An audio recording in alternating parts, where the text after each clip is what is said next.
The day after Daniel Morgan returned to Earth, humanity went silent. Earth's government recalled all diplomats from the Galactic Council. Trade agreements were cancelled. Communication channels were closed. For the first time since making contact with alien life, humans retreated behind their own borders and refused to speak with anyone. The elder races barely noticed. To them, this was expected behavior. Young species often sulked after being put in their place. The Vrelish High Chancellor Velerix made a joke about it at a diplomatic function. "The little humans are pouting," he said, and the room filled with laughter. "Give them a century or two. They will come crawling back, begging for scraps like all the others." But behind Earth's closed borders, something very different was happening. On the first anniversary of the massacre, Earth's leaders gathered in a secure bunker beneath the Rocky Mountains. Admiral Catherine Palmer stood at the head of the table. She had aged 10 years in the past 12 months. The guilt of arriving too late to save New Providence haunted her every night. Now she channeled that guilt into something productive. "Operation Long Memory has been approved," she announced. "Effective immediately, I am being promoted to Fleet Marshal, with complete authority over all military resources. Our mission is simple. In 10 years, we will have the most powerful fleet in the galaxy. In 10 years, we will make them pay for what they did." Beside her stood General Nathan Cole, a compact man with sharp eyes and a brilliant tactical mind. He had spent 20 years studying alien warfare. He knew the strengths and weaknesses of every species in the Council. "The Kotharians believe they are unbeatable," he said. "They have 600 warships and a warrior culture that goes back 50,000 years. But they are arrogant. They fight the same way their ancestors did. They have not innovated in centuries. That is their weakness, and we will exploit it." The third person at the table was Dr. Michelle Reyes, Earth's greatest weapons engineer. She was young, barely 40, with wild curly hair and eyes that sparkled with dangerous intelligence. "I have already begun analyzing captured Kotharian technology," she said. "Their weapons are powerful but crude. Their shields have gaps. Their ships are fast but not maneuverable. Give me 10 years and unlimited resources. I will build weapons they have never imagined." The resources came. Every nation on Earth contributed. Factories that had made civilian goods were converted to military production. Universities focused their research on weapons, shields, and ship design. Millions of young people enlisted in the military, sworn to avenge the fallen. Daniel Morgan played his own role. He had no interest in commanding ships or designing weapons. His skills were different. He understood how aliens thought. He knew their secrets, their lies, their hidden shames. In a small office in Geneva, he created the Remembrance Directorate. The Directorate was officially a memorial organization, dedicated to preserving the memory of New Providence. In reality, it was the largest intelligence network humanity had ever built. Daniel recruited survivors of the massacre. People who had lost everything. People whose grief had transformed into cold determination. He trained them as spies and sent them across the galaxy. Within 2 years, the Directorate had agents on 50 different worlds. They posed as traitors, servants, refugees. They listened. They watched. They gathered every secret the elder races tried to hide. They mapped Kotharian military installations. They found evidence of countless atrocities committed against younger species over thousands of years. Daniel collected all this information and waited. Patience, he had learned, was the deadliest weapon of all. The years passed. Earth transformed. In hidden shipyards among the asteroids, new warships took shape. These were not like the old Earth vessels, which had been built for exploration and defense. These were weapons of vengeance, designed for one purpose only. Their hulls were inscribed with the names of the dead.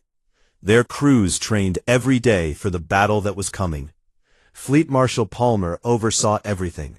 She pushed her engineers to work faster, her soldiers to train harder. Sleep became a luxury she could not afford.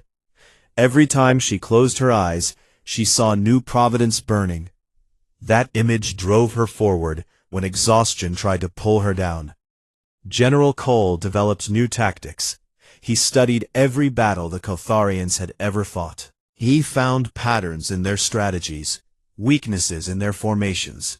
He designed attack plans so complex that only artificial intelligence could execute them.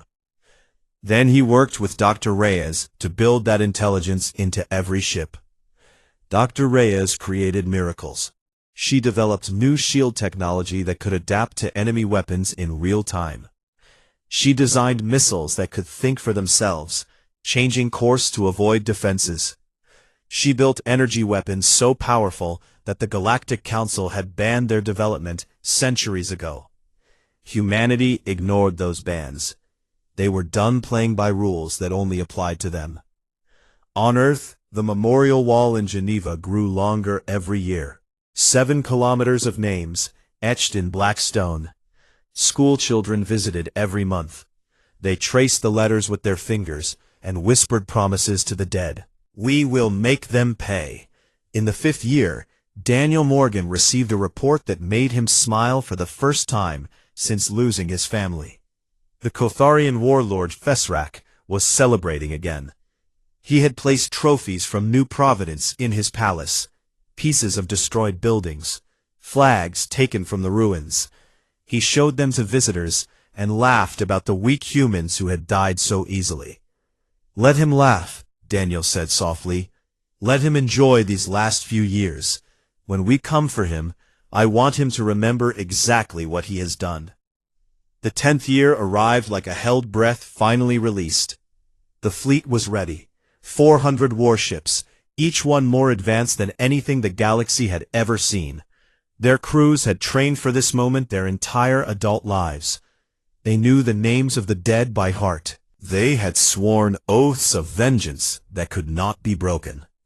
Fleet Marshal Palmer addressed them from the bridge of the USS Vengeance, the flagship of the United Earth Fleet. Her voice was steady, but her eyes burned with purpose. 10 years ago, the Kotharians murdered our families. The Galactic Council laughed at our grief. They thought we would cry and accept our fate. They were wrong. Tonight, we show them what humanity truly is. Tonight, we teach them the price of their arrogance. For New Providence, for every name on that wall, for every child who never grew up. The fleet powered up its engines. Stars blurred into streaks of light as they jumped to faster-than-light speed. The galaxy was about to learn that some grudges never fade, some wounds never heal, and some species, when pushed far enough, become more dangerous than anyone could possibly imagine. The silent decade was over. The time for payback had begun. Warlord Fesrak was having the best night of his life.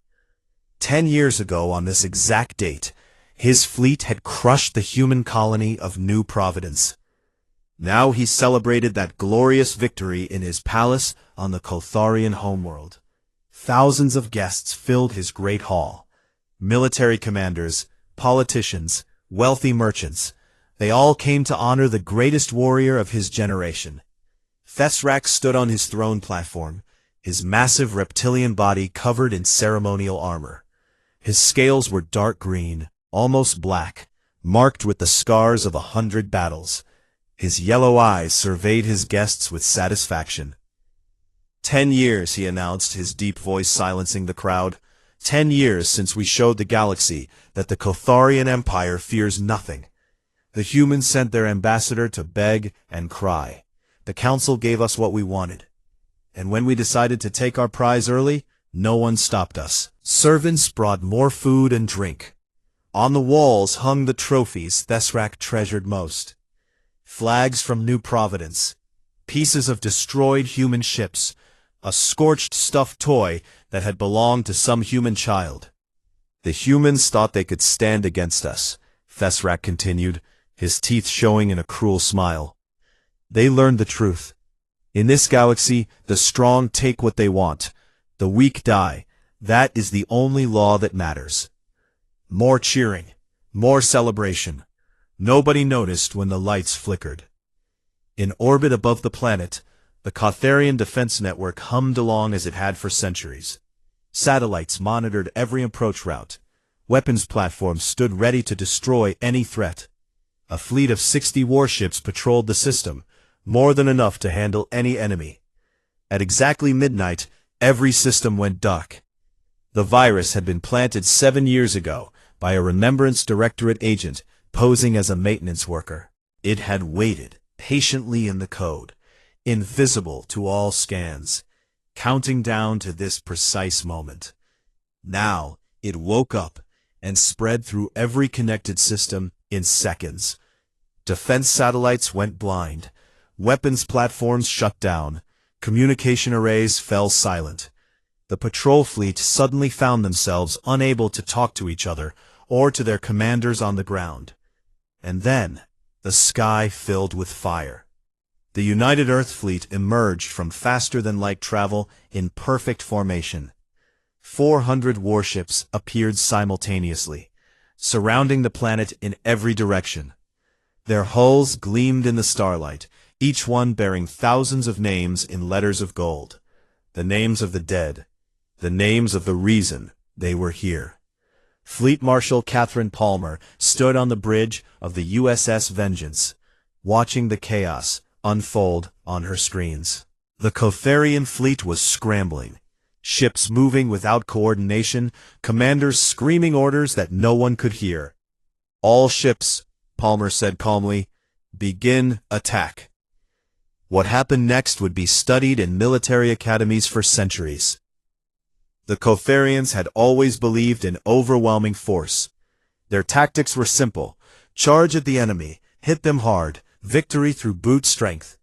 This approach had worked for 50,000 years because they had always been the strongest. They were not the strongest anymore. Human ships moved like a single organism. Their artificial intelligence systems linked them together, sharing information and coordinating movements 1,000 times per second. When a Catharian ship fired at one human vessel, 3 others were already moving to flank it. When a Catharian commander tried to form a battle line, human ships appeared behind him before he could finish giving orders. Human weapons cut through Catharian shields like they were made of paper. Missiles that thought for themselves found weak points and exploited them. Energy beams of impossible power burned through armor that had stopped every weapon the galaxy had thrown at it for millennia. General Nathan Cole commanded the battle from a tactical station on the Vengeance. His eyes moved across holographic displays, showing every ship, every movement, every opportunity. He had planned this battle for 10 years. He had anticipated every Catharian response. He knew what they would do before they did it. Squadron 7, move to coordinates 994, he ordered. Squadron 12, hold position and wait for them to commit. Squadron 3, prepare for flanking maneuver on my mark. The human fleet danced around the Catharians, hitting them from angles they could not defend, disappearing before they could respond, appearing somewhere else to strike again. It was a systematic destruction. On the planet below, Warlord Thesrak finally understood what was happening. The lights in his palace had failed. His personal communicator was dead. Through the great windows of his hall, he could see flashes of light in the night sky. Ships exploding. His ships. Impossible, he whispered. The humans do not have this capability. They are a weak species. They cannot do this. But they were doing it. And they were not finished. The space battle ended 3 hours after it began. 600 Catharian warships reduced to floating debris. Not a single human vessel lost. The greatest military power in the sector, humiliated in a single night. Then the ground assault began. Dropships fell from orbit like metal rain. Human soldiers in advanced battle armor landed across the planet, securing strategic locations with brutal efficiency. General Cole led the assault on the palace personally. He had promised himself this honor years ago. The palace guards fought hard. They were elite warriors, selected from the best of the Kotharian military. They had never lost a battle. They lost this one, in 40 minutes. General Cole walked through the shattered doors of the Great Hall, with a squad of soldiers behind him. Bodies of guards lay everywhere. At the far end of the room, Warlord Thesrak stood alone, his ceremonial sword in his hand. "Come then, human," Thesrak growled. "Let us see if you can fight as well as you can sneak." Cole holstered his weapon and drew his own blade. "I was hoping you would say that." The fight was short. Thesrak was strong and skilled, but Cole had trained against Kotharian fighting styles for years. He knew every move before Thesrak made it. In less than 2 minutes, the warlord was on his knees, Cole's blade at his throat. "Give me a warrior's death." "No," Cole said quietly. "Death would be too easy. You are going to live. You are going to watch your empire crumble. You are going to stand trial for what you did to New Providence. And you are going to spend the rest of your life in a cell, surrounded by the names of everyone you murdered." Thesrak was dragged away in chains. The trophies from New Providence were carefully collected, to be returned to Earth for proper burial. Daniel Morgan arrived on the planet the next morning. He stood before the palace and addressed the Kotharian population through every broadcast system on the world. 10 years ago, you murdered 1.8 million innocent people, he said. His voice was calm, almost gentle. Your leaders told you we would do nothing. Your council told you we would forget. They were wrong. We remember every name, every face, every child who never grew up. This is not conquest, and we are only beginning. Across the galaxy, other species watched in stunned silence. The humans, the young and weak humans, had just destroyed the most feared military in the sector. Everything was about to change. The news spread across the galaxy, faster than any ship could travel. The Kotharian Empire, the most feared military power in the Orion Arm, had been crushed in a single night. Their fleet was gone, their warlord was in chains, their homeworld was occupied by human forces. And the species that had done this was one that everyone had dismissed as weak and insignificant. Panic gripped the elder races. The Galactic Council called an emergency session on Varanthos Prime. Representatives arrived from every corner of the sector, desperate to understand what had happened and what it meant for them. The great chamber buzzed with frightened whispers and angry accusations. High Chancellor Velarix stood at his podium, his compound eyes darting nervously around the room. For 3,000 years, his species had controlled this council. They had made the rules. They had decided who prospered and who suffered. Now, for the first time in his long life, Velarix felt afraid.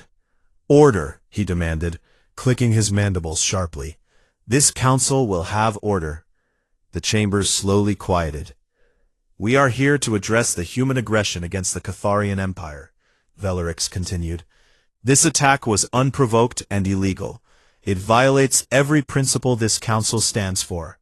I call for a vote to declare humanity a rogue civilization and authorize united military action against them." He expected quick agreement. He expected the elder races to rally together against this common threat. He had spent the last week contacting allies, calling in favors, making promises. The vote was called, and then something unexpected happened. 17 species abstained. They simply sat in their seats and said nothing. These were younger civilizations, species that had joined the council in the last few thousand years. Species that had been mocked and exploited by the elder races.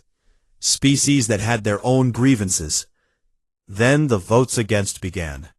12 civilizations voted no. Some were old rivals of the Vrelish. Others had suffered under Kotharian aggression in the past. All of them saw something in humanity that gave them hope. The motion failed. For the first time in recorded history, the elder races could not force their will on the council. Velarix stared at the vote tally, unable to believe what he was seeing. His careful plans were crumbling. His alliances were breaking apart. And in the gallery above, he could see human observers watching everything with cold satisfaction.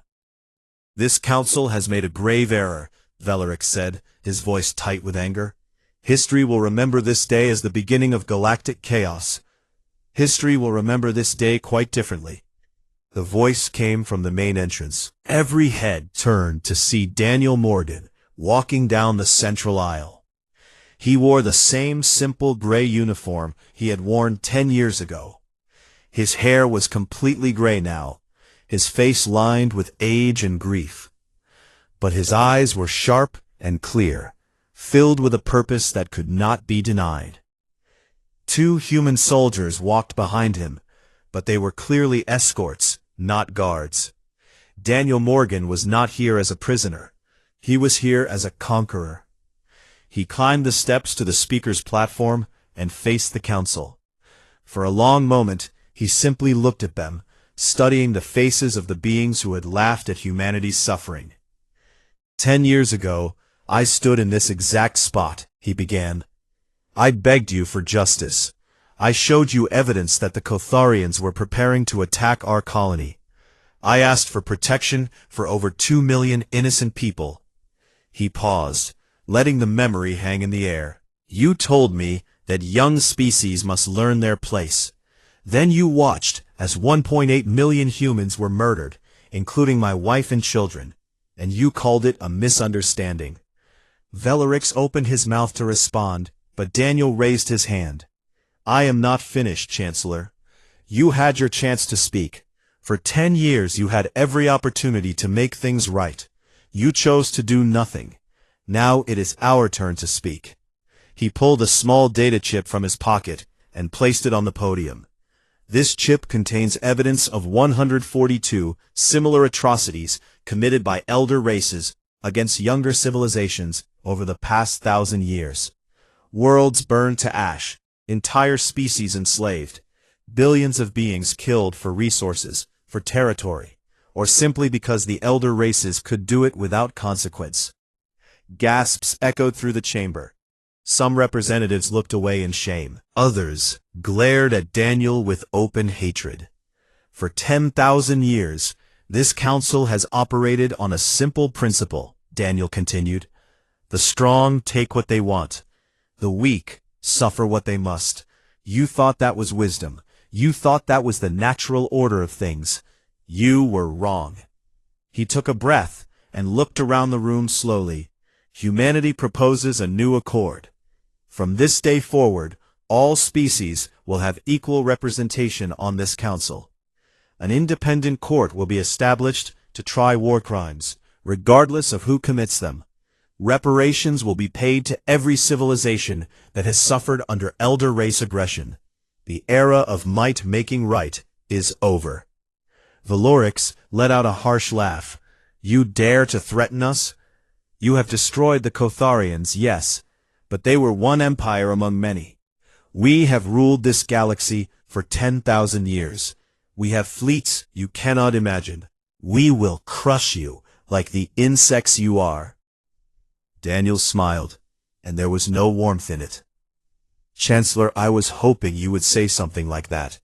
It gives me the opportunity to explain your situation clearly.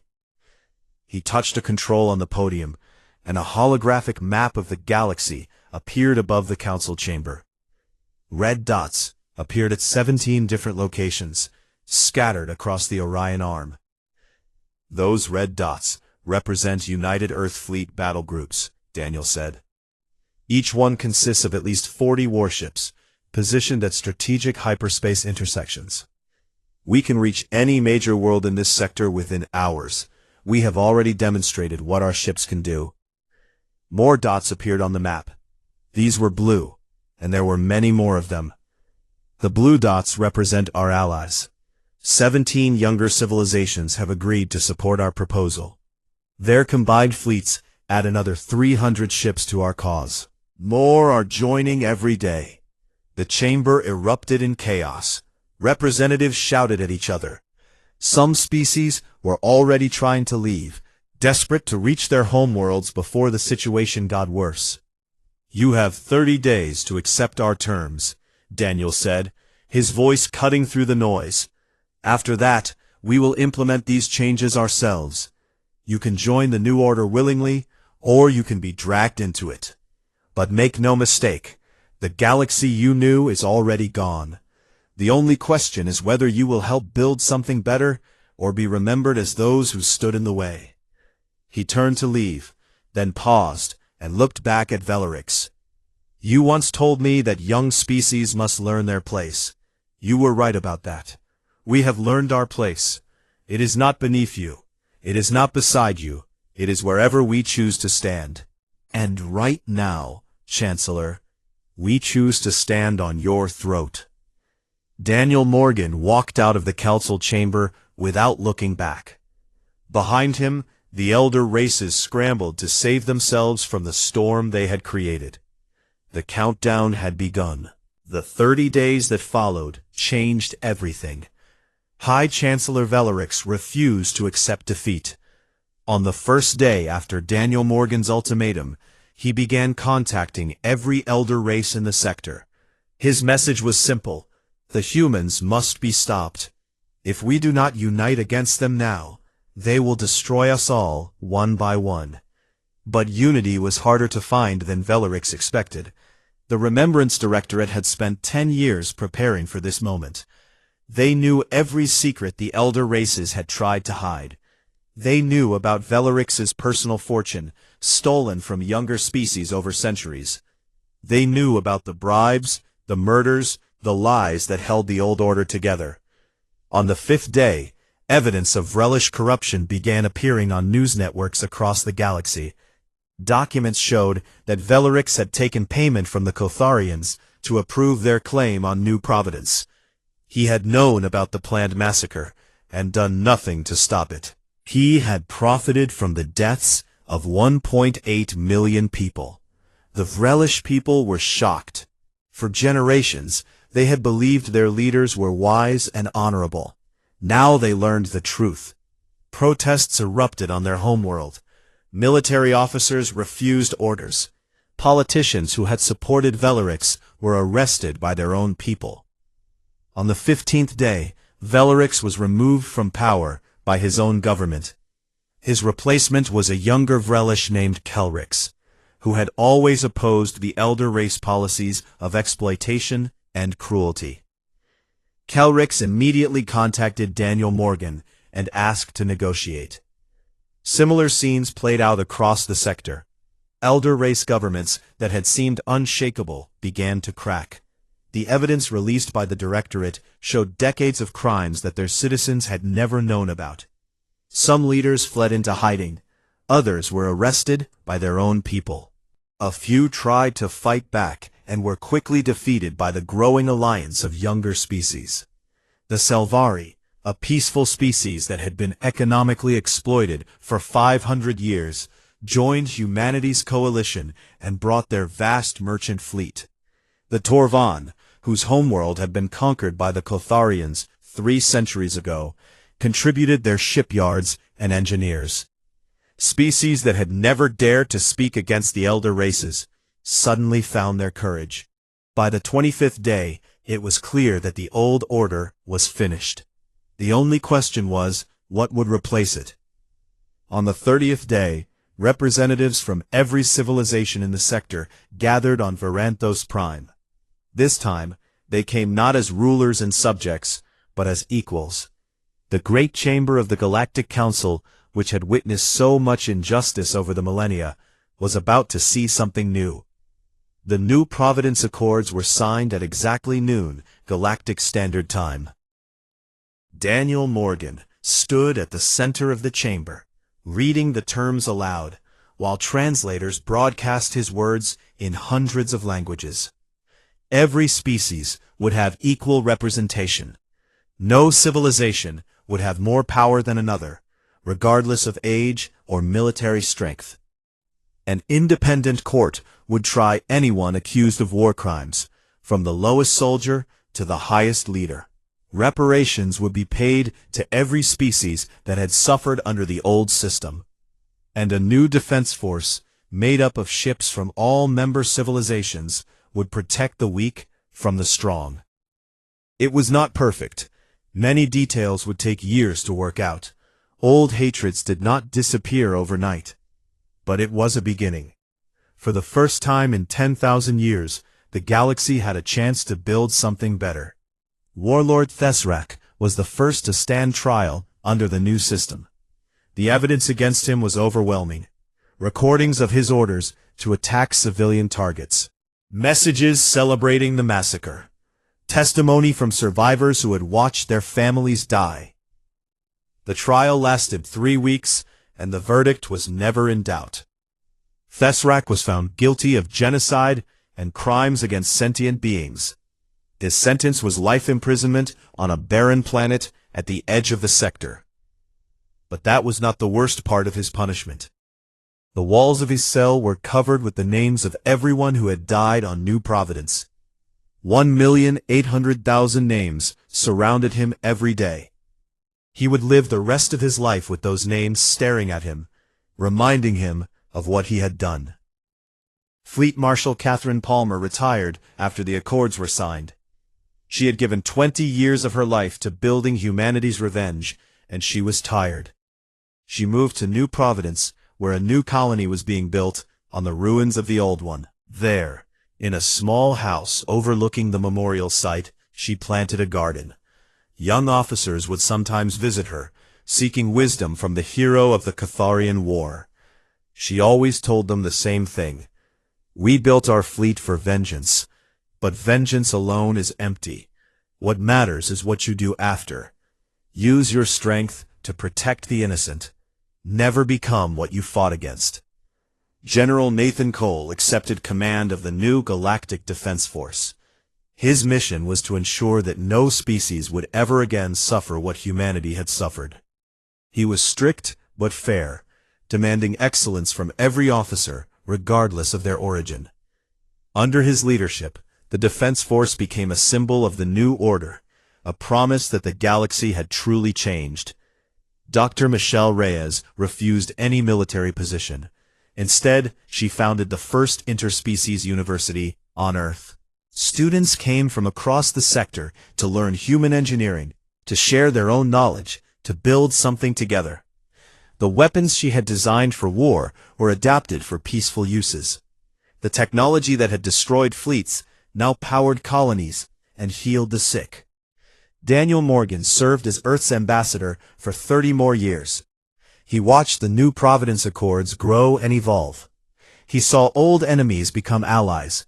He saw children born on worlds that had once been at war, playing together without fear.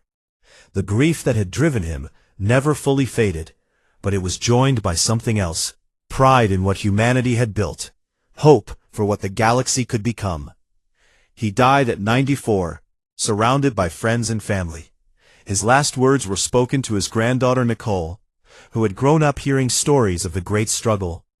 "They thought our grief made us weak," he told her. They did not understand that grief, properly channeled, becomes strength. Remember the fallen, but do not become like those who killed them. Be better. Always be better. His ashes were scattered over New Providence, in the soil where Laura and Emma and Jack rested. A simple stone marked the spot, bearing only his name and the dates of his life. 100 years after the massacre, a young human historian visited the memorial. She walked along the 7 kilometers of names, touching the stone walls, trying to imagine the people who had lived and died here.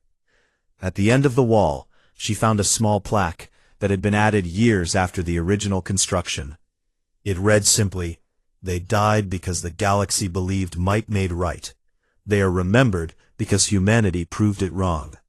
Above the memorial, ships from a dozen different species crossed the sky, traveling freely between worlds that had once been enemies. On the surface below, children from those same species played together in the parks of New Providence, laughing and arguing and dreaming of futures their grandparents could never have imagined. The elder races had been right about one thing: humanity was different. They remembered their dead. They honored their grief, and they used both to build a galaxy where such grief would never be necessary again. That was their true victory. Not the fleets they built or the wars they won, but the peace they created from the ashes of their pain. And across the stars, the story was told for generations. How a young species, mocked and brutalized, rose from tragedy to reshape the universe. Not through cruelty, but through determination. Not through vengeance alone, but through an unbreakable belief that tomorrow could be better than today. The galaxy would never forget. Humanity had made sure of that.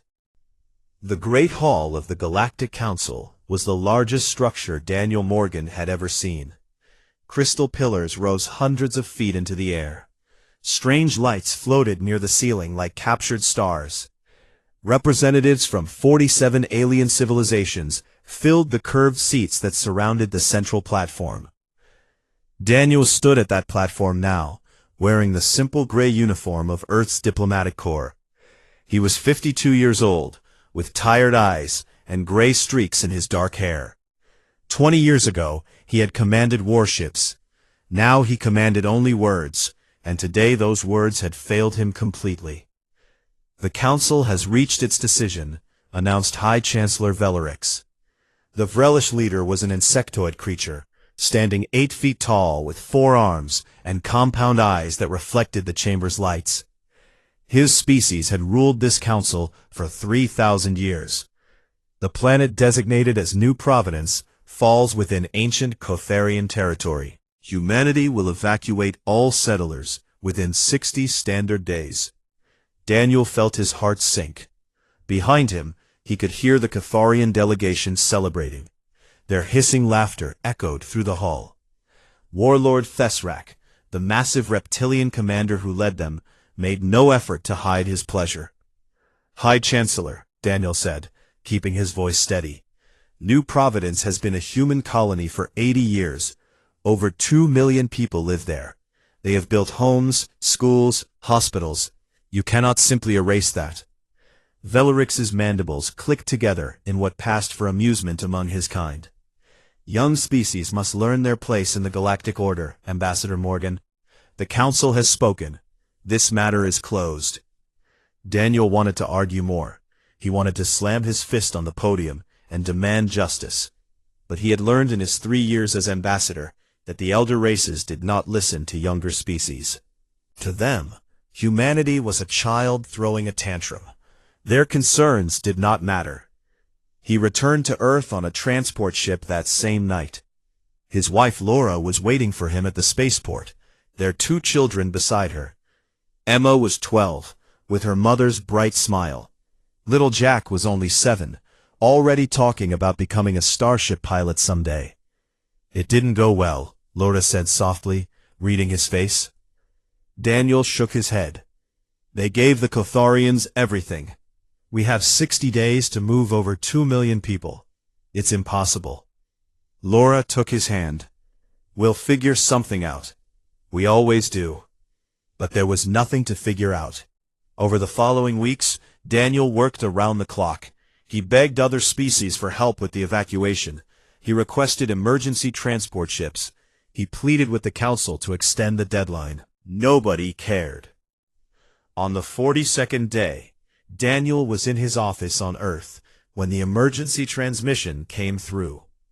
He would remember every detail of that moment for the rest of his life. The way the morning light fell through his window, the half-empty coffee cup on his desk, the sound of his assistant crying out in the next room. The images on his screen did not make sense at first. Ships filling the sky above New Providence. Not evacuation ships, warships. Cotharian warships, hundreds of them, descending on the colony like a swarm of metal locusts. "This is Admiral Catherine Palmer of the USS Resolute," a voice crackled over the emergency channel. "We are receiving distress signals from New Providence. Cotharian forces are attacking civilian targets. Repeat, they are attacking civilians. We are en route, but we are 3 hours out. Requesting immediate assistance from any nearby vessels." 3 hours. Daniel did the math in his head and felt sick. The Catharians had planned this perfectly. They had waited until the human defense fleet was at its furthest patrol point. By the time help arrived, it would be over. He tried to reach Laura. The communication lines to New Providence were jammed. He tried again and again, his hands shaking, his heart pounding against his ribs. On the screen he watched the colony burn. The attack lasted less than 2 hours. The Catharians used weapons designed to maximize casualties. They targeted population centers first: schools, hospitals, residential areas. They made no attempt to spare anyone. When Admiral Palmer's fleet finally arrived, they found only ruins. Smoke rose from what had once been beautiful cities. Bodies lay in the streets. Emergency beacons blinked uselessly in the wreckage. The final count came 3 days later. 1,800,000 dead. Among them were Laura Morgan, age 49, Emma Morgan, age 12, Jack Morgan, age 7. Daniel received the news in his office. He did not cry. He did not scream. He simply sat there, staring at the wall, as something inside him changed forever. The man who had believed in diplomacy and peaceful solutions died in that moment. Something harder took his place. The Galactic Council held an emergency session to address what they called the New Providence incident. Daniel attended, though he did not remember the journey there. He stood before the same podium where he had pleaded for his people's rights, and he listened as High Chancellor Velarix delivered the Council's verdict. After careful review, the Council has determined that the Catharian military action was an unfortunate jurisdictional misunderstanding. The Catharian Empire believed the evacuation deadline had passed. While we regret the loss of life, no formal charges will be filed. This matter is closed. Around him, the representatives of 47 civilizations sat in silence. Some looked uncomfortable. Most looked bored. To them, this was just another minor incident involving a minor species. 1.8 million people, Daniel said quietly, murdered, and you call it a misunderstanding? Velarix's compound eyes showed no emotion. Young species often struggle with loss, Ambassador. In time, you will learn to accept the realities of galactic politics. The strong survive. The weak adapt. This is the way of things. Daniel said nothing more. He turned and walked out of the chamber. He never looked back. On the transport home, he sat alone in his cabin. He had no family left to return to. No home that mattered. He had only memories of his wife's laugh, his daughter's smile, his son's dreams of flying among the stars. And he had something else. Something that burned in his chest, like a cold flame. The elder races thought humanity was weak. They thought humans would cry, mourn, and eventually accept their place at the bottom of the galactic hierarchy. They had seen countless young species do exactly that over thousands of years. They did not understand humans at all. Daniel Morgan returned to Earth with a single purpose. He would make them understand. He would teach them what humanity was truly capable of. And when the lesson was complete, the entire galaxy would tremble. The Council had called New Providence a misunderstanding. They would learn that it was actually the beginning of their end.